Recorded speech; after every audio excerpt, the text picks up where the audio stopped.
হারাম একটা সামান্য একটা হারাম ঠুনকো একটা খেলাকে নিয়ে সারা বিশ্ব কি করতেছে দেখেন নাই? কি পাগল হয়ে গেছে একেবারে, কি অবস্থা মানুষের মধ্যে। কে খেলে তারও ঠিক নাই, ওই দেশের লোক আমাকে চিনে কিনা তারও ঠিক নাই, নিজের কোনো ব্যক্তিত্ব গায়রত কিছুই নাই। আশ্চর্য একটা জাতি আমরা। কে খেলছে ভাবখানা এমন যে আমরা মনে হয় যুদ্ধ করে কাফেরদের সাথে দ্বীন ইসলাম কায়েম করে ফেলছে একদম, ভাবখানা।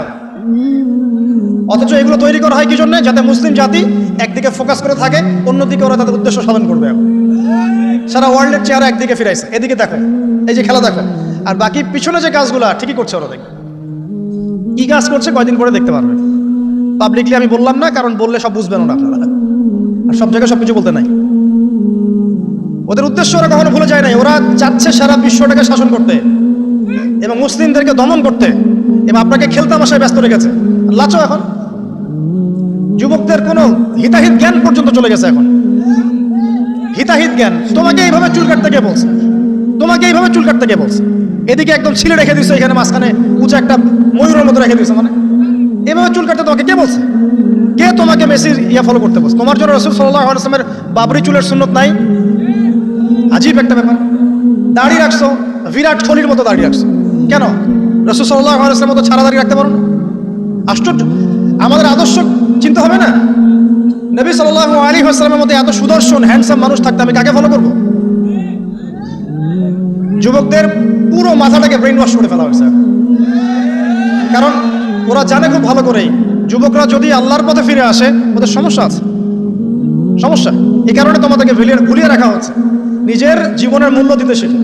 আল্লাহ রাব্বুল আলামিন তোমাকে আমাকে সৃষ্টি করেছেন, আল্লাহ পাক আমাদের হাতে এই দিনের বিজয় দেখতে চান।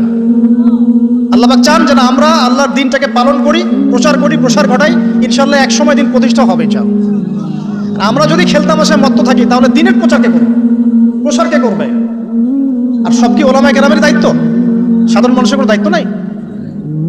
সবাই এখন এই যে ডক্টর হতে চান, ইঞ্জিনিয়ার হতে চান, ভালো কথা হন, এবং সবসময় দেখা যায় আলেম ওলামাদের সবার ভুল ধরার চেষ্টা করতে থাকেন। আপনি নিজে আলেম হচ্ছেন না কেন? তাহলে আপনি নিজে আলেম হন না কেন? নিজে একজন মুফতি হচ্ছেন না কেন? নিজে একজন মুহাদ্দিস হচ্ছেন না কেন?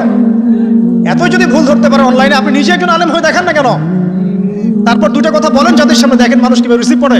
কত সহজ এই কাজটা। নিজে কিছু করছেন না, সারাদিন মানুষের পিছনে লেগে আছে।